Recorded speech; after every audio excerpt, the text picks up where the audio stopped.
Tervist, on Iljar Kohvinevalt ja tahaksin rääkida järjekordselt Raadio Elmari väga häbematust käitumisest ja värgist ja sõnaga, et vähe sellest, et Iljar Kohvi tervituskirju eetrisse loete, loetud ka Tiit Seiki Ainsalu tervitust eetrisse. Vaatame need tervitused nüüd üle üheskoos.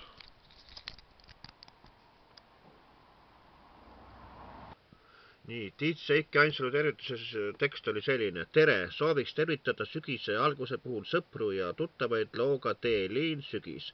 Samuti tervitan töökat raadirahvast, oma kallist peret, Bulldogi ja salongirahvast, Illar Kohvi Viinavalt, Arvi Graubergi Järvamaalt, kellel oli sünnipäev. Palju õnne, tervist sulle, Arvi, ja kõiki, kellega ise töötajast kokku puutun. Tervitab Heiki Moostest.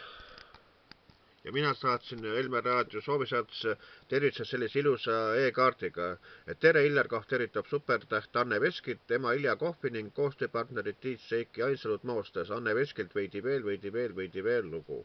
Kaart avati kenasti, aga ei loetud eetrisse.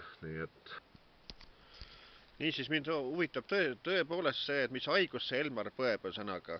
Kui on korralikud tervitused nii minult kui ka Eiki Ainsalut, sõnaga, aga lihtsalt ei loeta eetrisse, et kas on mingisugune, ma ei tea, mingisugune foobia või mis selle Elmar küll ette võtta, et ehk keegi oskab lahendust leida, et no nii see asi ka päris ei lähe, et ma ei tea, tõmmaks need, mina ei tea, mingisugused liinid lahti või ühesõnaga, et no midagi tahaks Elmar ette võtta. Nii ütlen mina, Illar Kohvinevalt.